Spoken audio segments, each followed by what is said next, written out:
గరికపాడు గ్రామస్తులందరికీ అదేవిధంగా ఊరికి ఏదో ఒకటి చేయాలనేటువంటి ఉత్సాహం ఉన్నటువంటి మీ కొత్త సర్పంచ్ గారు, మన మండలం మొత్తంలో కూడా ఈ గేమ్స్ 22 గ్రామ పంచాయతీలు ఒక గరికపాడులోనే ఈ యొక్క గ్రామీణ క్రీడలను ప్రోత్సహించాలి, మన సంస్కృతిని కాపాడాలనే ఉద్దేశంతో ఒక ప్రయత్నంగా మళ్ళీ మనం వెనకటికి మర్చిపోయినాయి. ఒకప్పుడు గ్రామాలలో ఒక 15 ఏళ్ల క్రితం 20 ఏళ్ల క్రితం సంక్రాంతి వచ్చిందంటే మంచిగా పంటల గింటలంతా మన వ్యవసాయ ఆధార కుటుంబాలు, వ్యవసాయ గ్రామాలు కాబట్టి మంచిగా పాడి పంటలు వచ్చి ఉంటాయి కాబట్టి రైతులు కూడా కొంత సేద తీరి ఉంటారు.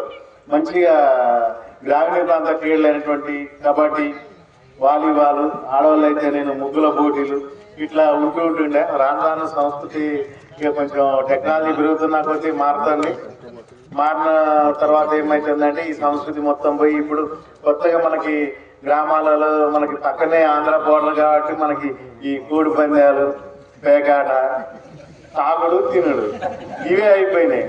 ఇంతకుముందు అందరం వస్తే సంక్రాంతికి ఎక్కడెక్కడ ఉన్నోళ్ళు పెళ్లిళ్ళు చేసుకున్న వాళ్ళు, అత్తగారింటికి వచ్చిన వాళ్ళు మొత్తం కలకలలాడుకుంటే అందరం మంచి చేయడు ఇవన్నీ ఉంటుండే. మళ్ళీ ఆ సంస్కృతిని, పాత సంస్కృతిని కాపాడటం కోసం మీ గ్రామంలో ఈ యొక్క కబడ్డీ పోటీలు పెట్టడం చాలా మంచి కార్యక్రమం. నేను కూడా మళ్ళీ వీలు చూసుకొని ఈ రోజు కానీ రేపు కానీ ఇటు వచ్చి గేమ్స్ జరిగేటప్పుడు వచ్చి కాసేపు కూర్చుంటాను. ఎందుకంటే ఈ కబడ్డీలో ఉన్న మజా మనం కూర్చుంటే ఇందులో కూడా రాదు, అంత తక్కువ ఉంటుంది. ఎందుకంటే పాత వాళ్ళు చాలా మంది మంచి ప్లేయర్స్ ఉంటారు. ఒకప్పుడు వాళ్ళందరూ కూడా ఒకప్పుడు ఆడిన వాళ్ళే.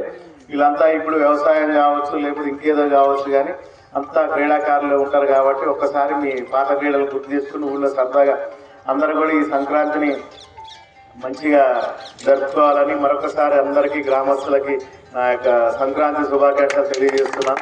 ఇంత చక్కని కార్యక్రమాన్ని నన్ను ఆహ్వానించినటువంటి మీ గ్రామ సర్పంచ్ గారికి కృతజ్ఞతలు తెలియజేస్తున్నాను. Thank you.